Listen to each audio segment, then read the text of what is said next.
QLD나 TQQQ로 돈을 벌고 싶으시면 차트보다 먼저 후회하는 방식부터 바꾸셔야 합니다.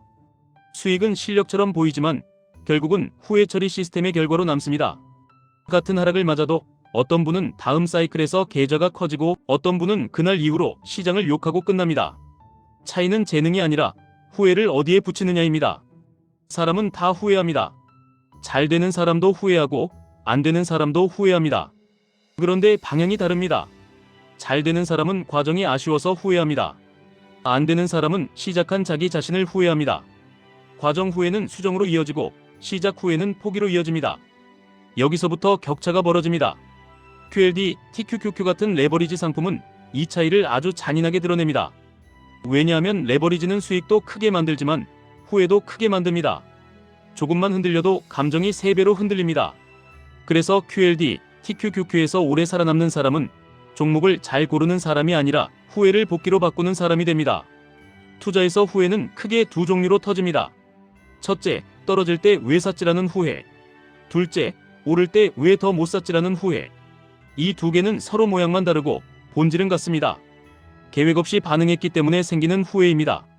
그리고 계획 없이 반응하는 습관은 QLD, TQQQ에서 계좌를 반드시 무너뜨립니다. 여기서부터 바로 들어가겠습니다.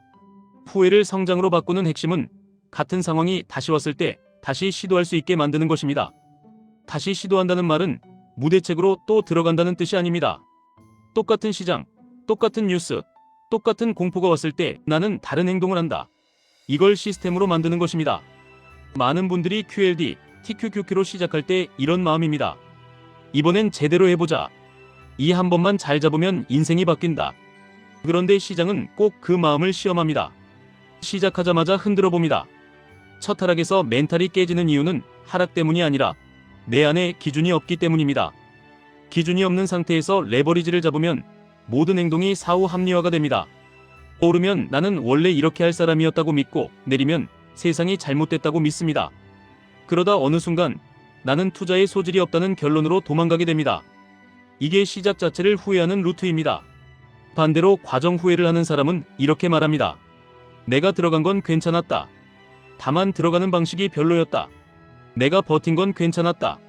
다만 버티는 규칙이 없었다. 내가 팔았던 건 괜찮았다. 다만 파는 기준이 감정이었다. 이렇게 말할 수 있으면 다음에 같은 상황이 와도 다시 시도할 수 있습니다. 그리고 이 다시 시도가 누적되면서 결국 이기는 사람이 됩니다. QLD, TQQQ를 하는 분들에게 가장 위험한 순간은 큰 폭의 하락이 아닙니다. 애매한 하락입니다. 오늘은 조금 빠지고 내일은 조금 오르고 다시 빠지고 이런 구간에서 사람은 계속 반응하게 됩니다. 반응이 반복되면 규칙이 무너지고 규칙이 무너지면 후회가 커지고 후회가 커지면 시작을 미워하게 됩니다. 그리고 그때 계좌가 아니라 자기 자신이 깨집니다. 그래서 오늘은 딱 하나를 드리겠습니다. 후회를 복기로 바꾸는 아주 현실적인 루틴입니다. 이걸 QLD, TQQQ에 그대로 붙이면 적어도 감정 때문에 망하는 확률은 급격히 내려갑니다. 첫 번째, 후회를 감정이 아니라 데이터로 바꾸는 기록을 만드셔야 합니다. 길게 쓰실 필요 없습니다. 3줄이면 됩니다. 내가 왜 들어갔는지, 내가 어떤 조건에서 흔들렸는지, 다음에는 무엇을 바꿀 건지, 이 3줄만 매번 남기시면 후회가 공격이 아니라 설계로 바뀝니다. 여기서 중요한 건 결과를 쓰지 마시고 조건을 쓰셔야 합니다. 돈을 잃었다. 돈을 벌었다는 결과는 복기가 아니라 자랑이나 자책이 됩니다. 대신 이렇게 씁니다. 나스닥이 단기간 급등한 뒤에 추격 매수했다. 변동성 지수가 올라가는 날에 잠을 못 자고 시장가로 손절 충동이 왔다. 분할 매수 계획이 없어서 첫 매수의 비중을 너무 썼다. 이런 식으로 조건을 남기셔야 합니다. 두 번째, QLD, TQQQ는 진입이 아니라 비중이 승부입니다. 많은 분들이 종목을 맞추려고 합니다. 그런데 레버리지는 종목이 아니라 비중이 계좌를 살립니다. 똑같이 QLD, TQQQ를 사도 한 번에 다 들어가는 사람은 공포에 팔고 나눠 들어가는 사람은 공포를 수량으로 바꿉니다. 비중을 잡는 가장 쉬운 방법은 내가 이 상품을 들고도 정상 생활이 가능한 최대치까지만 넣는 것입니다. 잠을 못 자는 비중이면 이미 비중이 틀린 겁니다. QLD, TQQQ는 마음이 세서 버티는 게임이 아닙니다. 마음이 흔들려도 규칙이 남아있게 만드는 게임입니다. 세 번째, 분할 매수는 기술이 아니라 약속입니다. 분할 매수를 한다고 말해놓고 실제로는 2번에 끝내는 분들이 많습니다. 그리고 하락이 더 오면 아무것도 못합니다. 분할은 회수를 늘리는 게 아니라 상황별 행동을 미리 정하는 것입니다. 예를 들어 이런 식입니다. 첫 매수는 아주 작게 시작합니다. 이유는 단 하나입니다. 내가 틀릴 수 있다는 현실을 인정하기 위해서입니다. 두 번째는 추가 하락이 왔을 때, 세 번째는 더 큰 공포가 왔을 때, 네 번째는 내가 원래 겁나서 못 누르던 버튼을 누를 때. 이렇게 단계는 가격이 아니라 심리의 구간에 맞춰야 합니다. 그래야 진짜로 눌러집니다. 네 번째, QLD, TQQQ에서 가장 큰 돈은 한 번의 매수로 벌지 않습니다. 가장 큰 돈은 같은 실수를 줄여가며 사이클을 통과한 보상으로 벌립니다. 레버리지에서 복리의 핵심은 수익률이 아니라 생존입니다. 살아남아야 다음 상승을 먹고, 다음 상승을 먹어야 계좌가 커지고, 계좌가 커져야 작은 퍼센트도 큰 돈이 됩니다. 그래서 저는 이런 말을 드리고 싶습니다. QLD, TQQQ는 빨리 부자가 되는 도구가 아니라 빨리 망하는 도구이기도 합니다. 둘 중 어느 쪽이 되느냐는 시장이 아니라 본인의 규칙이 정합니다. 다섯 번째, 후회를 성장으로 바꾸려면 다음에 같은 장면이 왔을 때 내가 할 행동이 바로 떠올라야 합니다. 떠올라야 한다는 말은 미리 적혀 있어야 한다는 뜻입니다. 장중에 감정이 올라오면 머리는 절대 좋은 결정을 못합니다. 그때 필요한 건 생각이 아니라 체크리스트입니다. 체크리스트는 길 필요 없습니다. 5줄이면 됩니다. 지금 내가 산 이유가 계획서에 있는가? 지금의 하락이 내가 예상한 변동성 범위인가? 내가 남겨둔 현금이 아직 있는가? 지금 이 행동이 공포 회피인가? 계획 실행인가? 이 행동을 한 달 뒤에 다시 반복할 수 있는가? 이 5줄만 통과하면 후회가 줄어듭니다. 여기까지 오면 이런 반응이 나옵니다. 그래도 하락이 너무 크면 어떡하나? 하락이 길어지면 어떡하나? 내가 계속 틀리면 어떡하나? 이런 생각은 너무 정상입니다. 그런데 이 질문들이 사실은 하나로 모입니다. 내 규칙이 견딜 수 있는 범위를 넘어가면 어떡하나? 그래서 답도 하나입니다. 내 규칙이 견딜 수 있는 비중으로만 하셔야 합니다. QLD, TQQQ는 전부가 되면 독이 됩니다. 포트폴리오의 일부가 되면 도구가 됩니다. 전부가 되면 하루의 기분이 되고 일부가 되면 장기 계획이 됩니다. 사람은 기분으로 투자하면 망하고 계획으로 투자하면 살 확률이 올라갑니다. 그리고 여기서 가장 중요한 포인트가 하나 더 있습니다. 잘 되는 사람은 과정 후회를 한다고 했습니다. 과정 후회는 구체적입니다. 내 진입이 빨랐다. 내 분할이 짧았다. 내 비중이 컸다. 내 현금이 없었다. 내 기준이 없었다. 이건 바꿀 수 있습니다.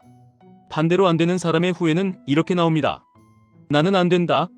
나는 소질이 없다. 나는 그냥 예금이나 해야겠다. 이건 바꾸는 게 아니라 멈추는 겁니다. 그리고 멈추는 순간 다음 기회가 왔을 때 손이 안 나갑니다.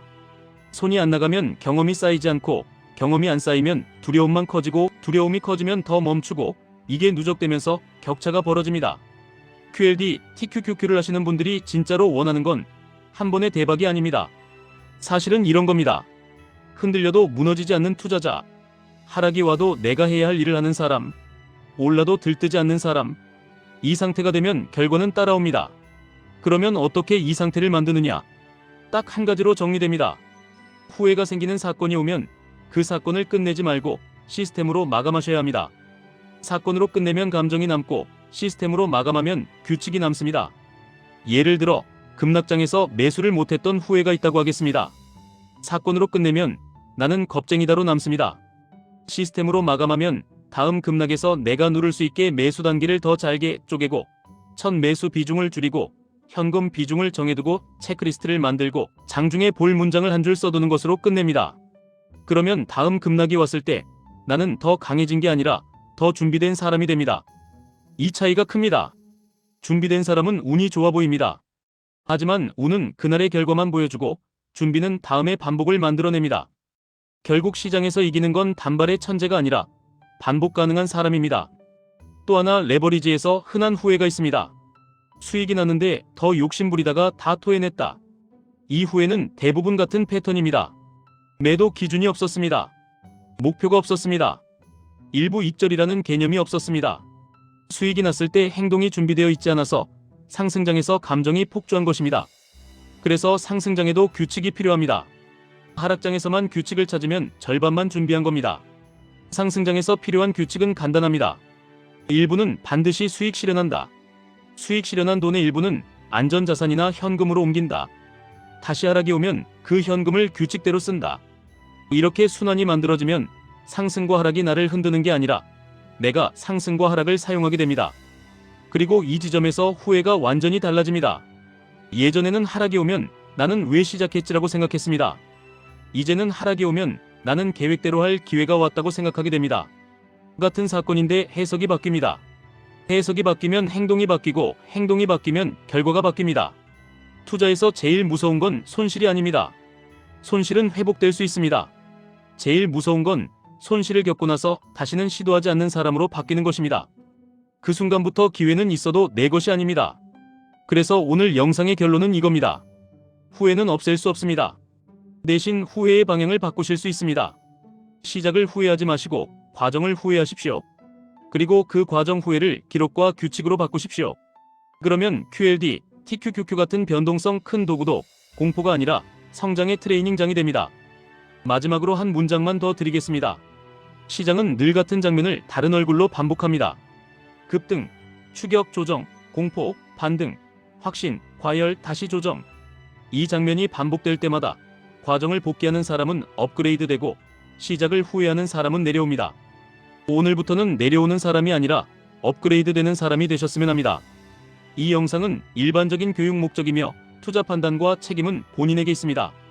지금까지 1분 투자 하이젠버그였습니다.